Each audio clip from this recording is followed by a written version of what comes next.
Hello and welcome to World in 5. The Harare City Council says it has heightened security in the Harare Gardens following increased reports of criminality in the park.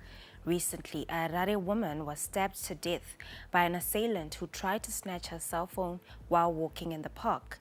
Several reports of criminality circulated on social media last week, prompting the city fathers to conduct investigations, promising the public that they will be working with the police to patrol the park.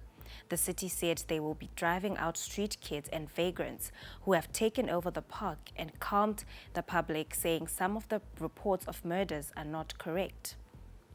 The Primary and Secondary Education Ministry says schools have ignored the directive to stop vacation school and will face disciplinary action. Last month, government rejected requests from schools to allow examination and non-examination classes to attend vacation school during the April holidays.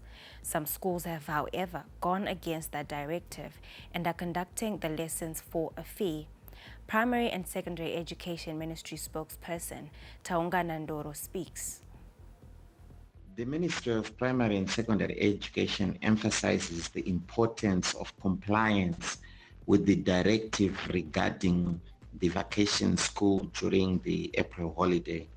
Schools that violate this directive may face appropriate disciplinary measures, and therefore it is crucial to prioritize the well-being and independent learning of pupils during this break through our online and digital platforms, and also through the homeworks that they may have been given in their schools. The situation was worsened by the coronavirus pandemic, with most hospitals forced to pause cataract surgeries. The mass exodus of health professionals over the years, exacerbated by poor salaries and lack of attractive incentives, also caused chronic staffing shortages in the sector. One organization, Side Savers Zim, has set its sight on developing a sustainable eye health service that can help prevent blindness and disability, targeting to screen 65,000 people in Matabeleland by end of year. Our main mandate is to prevent avoidable blindness throughout the world, and also to promote the participation of persons with disabilities. And we want to see a world where no one is blind from avoidable causes. He appealed to employers to make workplaces more accessible to persons with disability, to encourage maximum participation of people with disability in the workspace.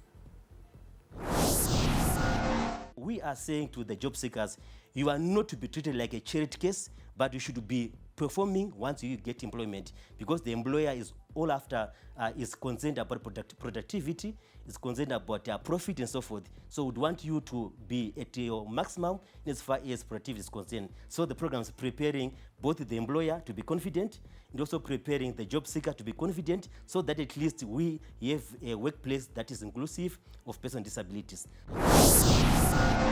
The European Union has reaffirmed its commitment to support Zimbabwe's debt clearance plan. Authorities in Harare are working on repaying arrears to creditors as part of a wider re-engagement strategy with the international community. Brussels ambassador to Harare, Jobst von Kirchmann, appeared on ZTN Prime's The Mint, where he commended efforts by the Zimbabwean government. I think it is very important that I could see yesterday in the business seminar which we organized, the interest of companies and having access to a financing which has a longer tenure. We have 7 years, a lower interest rate. I think is that 5%? Well, plus, a huge interest in that. What I must really say, where I'm very proud that our bank, the European Investment Bank, which is, by the way, the biggest financial institution for lending in the world, that they met this distinction by saying, okay, there are arrears with Zimbabwe and we cannot do sovereign lending, but we don't let down the private sector and we support the private sector.